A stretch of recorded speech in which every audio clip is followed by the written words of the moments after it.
Halo, oke teman-teman, kita lanjut ya ke soal selanjutnya. Di satu kelas ada 20 siswa. Diketahui jangkauan atau range nilai ujiannya adalah 3. Dan rata-rata nilai ujiannya adalah 8 dengan rata-rata siswa laki-lakinya 10 dan siswa perempuannya 7 dan 10. Perbandingan jumlah siswa laki-laki dan perempuan adalah, maaf ya guys, terlalu terburu-buru. Jadi di sini kita punya data ya, dengan rata-rata gabungannya atau XT adalah 8, XP-nya 10, rata-rata perempuan, dan XL-nya 7. Oke. Di sini kita mau cari perbandingan jumlah laki-laki dan perempuan. Nah, ini rumusnya sederhana aja ya guys, kita pakai cara cepet aja. Berarti XP kurang XT per XT kurang XL. Jangan sampai ini kebalik ya guys, jadi ini kayak berlawanan ya. XL-nya nggak boleh sejajar, tapi dia harus di bawahnya seperti ini. Karena memang kalau kalian bikin rumus yang aslinya, dia justru dalam satu sisi seperti itu ya. Oke. XP-nya itu adalah 10, XT-nya 8, XT-nya 8, XL-nya 7. Jadi jawabannya adalah 2:1 ya. Untuk jumlah laki-laki dan perempuannya. Jadi langsung ke intinya aja gitu. Jawabannya adalah yang B. Nah, soal selanjutnya, jika rata-rata kelasnya menjadi 6,1 ketika siswa yang memiliki nilai terendah tidak diikutkan, maka nilai terendah tersebut adalah, untuk kalian tahu, tadi ada jumlah anaknya sekitar 20 siswa ya. Jumlah anaknya 20 siswa. Kemudian rata-rata 1, XT1, itu adalah tadi berapa 7 ya? 8 ya.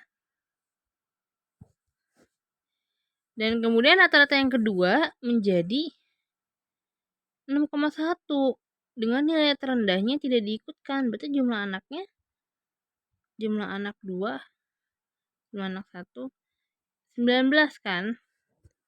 Nah, yang ditanya berapa nih nilai anak yang keluar ini? Nah, oke, nah teman-teman di sini kalian harus mengalihkan antara rata-rata dengan jumlah anaknya ya. Kemudian dikurangi nanti masing-masing kita kurangi untuk mengetahui nilai berapakah yang keluar dari peredaran seperti itu. Nah, di sini diketahui kan yang pertama datanya itu jumlah anaknya adalah 20. Tuh kan? Nah, nanti 20 ini oke. Ini untuk kondisi yang pertama aja ya dulu. Untuk kondisi pertama 20 dikali 8. 160, total nilainya 160. Untuk pernyataan yang kedua 19 dikali 6,1. Jadi 115,9 ya. Nah, berarti nilainya dia akan kita kurangin. Caranya kondisi 1 dikurang kondisi 2. 160 dikurang 115,9. Berapa nih? 1 0. Jawabannya adalah 44,1. Ini rata-rata anak yang tidak diikutkan, oke? Oke, selanjutnya next. Kalau tadi itu emang nggak ada ya, nggak ada di opsi, berarti soalnya emang agak-agak nge-lag. Aku juga dapat screenshot guys, maaf ya. Untuk kepentingan belajar mah nggak apa-apa, oke? Nah, selanjutnya kita lihat dulu soalnya ya. Misalkan AP sama dengan X sama dengan 3 dan panjang tali untuk kambing pertama adalah T meter. Dengan T kurang dari sama dengan 9. Kambing kedua ditempatkan dalam kandang diikat dengan tali yang ditambahkan titik kiri di dinding BC. Ada di sini namanya Q. Tapi nggak tahu ya seberapanya BC. Pokoknya adalah. Peternak kami belum meyakinkan bahwa kedua kami tidak bertemu dan berebut rumput. Jika BQ sama dengan 6, BQ-nya 6,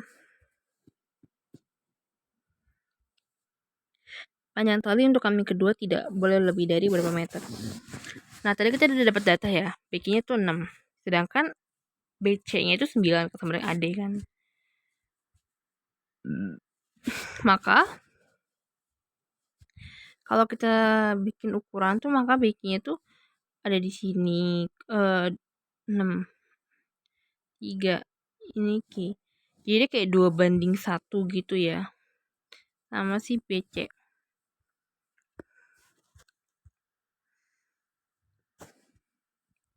Nah, oke teman-teman, untuk soal yang ini emang agak hot ya, sehingga butuh waktu yang cukup agak lama, tapi kalian bisa dipercepat dengan sering latihan kok. Nah, di sini dikatakan bahwa T-nya kurang dari sama dengan 9. Nah, jadi gak boleh nih kedua kambing ini ketemu karena bakal berebut rumput. Nah, maka yang harus kita lakukan apa? Kita cari nilai maksimum dari panjang T. Berapa? Berarti T-nya 9 toh. Karena nilai maksimumnya T adalah 9. Gitu. Terus kita bikin model di sini. Kita modelnya kenapa segitiga, siku-siku Kak? Kenapa? Karena itu merepresentasikan yang ini. Nah, ini kan kalau kalian lihat ini tuh hubungannya antara kambing satu dan kambing dua tuh kayak gini loh, segitiga siku-siku. Gitu, oke? Paham kan? Nah, kita kasih ukuran. Ini 9, karena kita pengen total maksimum. X-nya kan 3. Abaikan bisa lah. Kita cuma butuh panjang T-nya sama ini, BQ, 6. Ya kan? Kalau kita Pitagorasin, berapa? Akar berapa? Ya kan? Ini 9 kuadrat kan 81. 6 kuadrat kan 36. Kalau ditambah akar 117. Nah, inilah kalau 117 kan baru ini kan, akar 117 itu kayak keseluruhannya. Belum kita cari kambing kedua. Nah, untuk mencari tali kambing kedua adalah jelas dong akar 117 dikurangi T. Karena ini pasti ada T lah, entah T-nya di sini ya kan. Ini T, sini misalnya kambing kedua. Nah, dia nggak boleh tuh lebih dari ini. Ukuran akar 117 kurang T. Kenapa? Nanti bakal nabrak kalau dia lebih dari itu. Maka jawabannya yang B. Seperti itu ya teman-teman. Nah, misalkan tali kambing pertama ditambahkan di titik A dan tali kedua di titik C. Berarti kita seperti ini aja ya. Ini tali pertama dan kemudian ini tali kedua. Panjang tali pertama adalah T meter dengan 6 T 9. Panjang tali kedua adalah maksimal sehingga kedua kambing tidak akan bertemu. Jumlah luas daerah merumput kedua kambing akan mencapai nilai minimum untuk T. Nah, teman-teman, kalau seperti ini, teman-teman bisa lihat, dia panjang tali ini totalnya ya ada kaitannya dengan diagonal bidang ya. Diagonal bidang itu kita bisa anggap sebagai Pitagoras juga. Karena dia bentuknya seperti ini ya. Kalau teman-teman mau lihat tuh seperti ini. Ya, ini total talinya ya kan, supaya tidak bertemu gitu lah pokoknya. Oke, jadi berapakah AC ya? AC atau BD? Jawabannya ini ya, kita pakai Pitagoras. Ini 12, 9, 144 kan kalau di kuadrat. 41, maka akar 225, 15. Berarti itu 15 ya guys. AC itu. Nah, dia katakan panjang tali keduanya adalah maksimal. Nih, maksimal. Nah, kalau dia maksimal, maka panjang tali pertama harus mencapai minimal kan. Nah, makanya nih untuk tali pertama di sini aku asumsikan dengan T1 ya. T aja deh. Kalau tali pertama itu berarti 6 karena dia minimal. Sebab untuk tali kedua itu aku kasih apa ya? Tali kedua tuh. Misalnya tali kedua itu A ya. Tali kedua itu A adalah 15 kurang 6 kan? 9. 15 itu kan total semuanya kan. Nah, 9. Oke, sampai sini udah ngerti nggak, guys? Oke. Nah, seperti itu ya. Nah, tapi lagi-lagi nih, guys, soal ini mengecoh. Karena ketika dia bilang tali kambing kedua adalah maksimal, belum tentu tuh tali kambing kedua panjangnya sampai 9. Gitu kan? Nah, karena dia seperti itu, kita lihat ke soalnya. Jumlah luas daerah merumput kedua kambing akan mencapai nilai minimum untuk T. Dan dia hanya menyediakan satu jawaban untuk 2 tali. Yang berarti kita bagi sama rata dong. Nah, oke, ini kita hapus ya. Ini kan asumsi kita, ya kan? Asumsi perkiraan. Ternyata kita belum dikasih tahu tuh panjang tali keduanya maksimalnya berapa. Dia nggak bilang 9 kok. Nah, gitu kan? Sedangkan T ini fleksibel cenderungnya.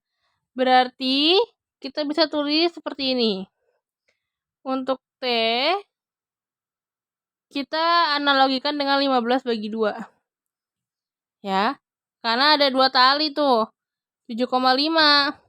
Untuk A, tali yang kedua, 7,5 juga. Nah, berarti jawabannya adalah 7,5. Seperti itu. Atau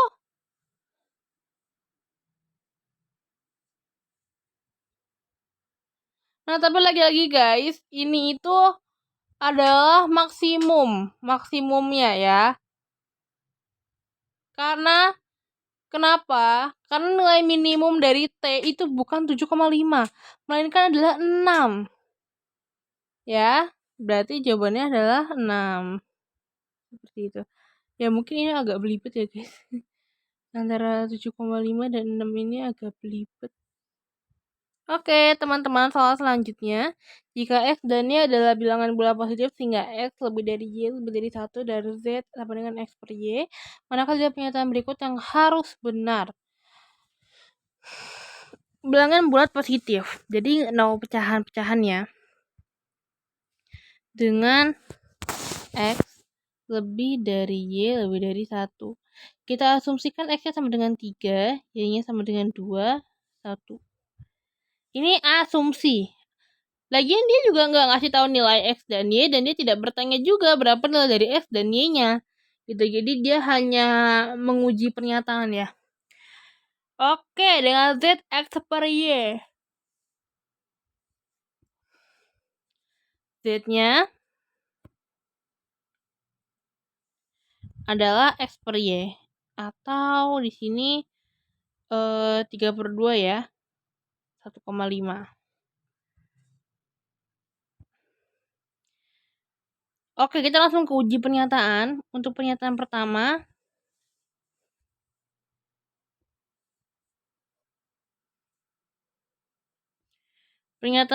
itu mengatakan bahwa Z lebih besar dari X-1 per Y-1. Dari X-1 per Y-1. Bener nggak sih? Saya itu kan 1,5 toh. 1,5 lebih besar dari X-1 kan 3 kurang 1 per 2 kurang 1. 1,5 lebih besar dari 2/1. Bila salah ya. 1,5 harusnya lebih kecil dari 2/1. Oke, kita langsung ke pernyataan kedua. Pernyataan kedua menyatakan bahwa Z lebih kecil dari X-1 per Y-1. Bener dong ya? Ya tinggal sama aja kayak gini loh, 1,5 lebih kecil dari 2. Ya berarti pernyataan tersebut nilainya adalah iya, benar. Oke. Untuk pernyataan yang ketiga, ini kan sama toh, pernyataan sama 2, oke, gitu kan? Nah, untuk pernyataan yang ketiga, Z lebih besar dari X plus 1 per Y plus 1. Jadi di sini adalah 1,5. 1,5 lebih besar dari 3 plus 1 per 2 plus 1. Ya, 1,5 lebih besar dari 4/3. 4 bagi 3 itu kan 1,3 kan? Benar ya? Pernyataan tersebut bernilai benar. Jadi jawabannya pernyataan hanya 2 dan 3 yang benar. Seperti itu. Oke, terima kasih teman-teman semua yang telah menonton acara pembahasanku ya pada hari ini. Sebetulnya aku bikin video ini selama 2 hari karena aku riset, kemudian cari-cari soal yang host dan cari-cari pembahasannya juga, coba ngerjain sendiri juga. Walaupun aku yakin ini adalah soal yang hots gitu ya. Jadi aku kasih judul aja nanti adalah kumpulan soal hots SNBTPM beserta pembahasannya. Oke, stay tune terus teman-teman dan terus semangat menggapai cita-cita di SNBT.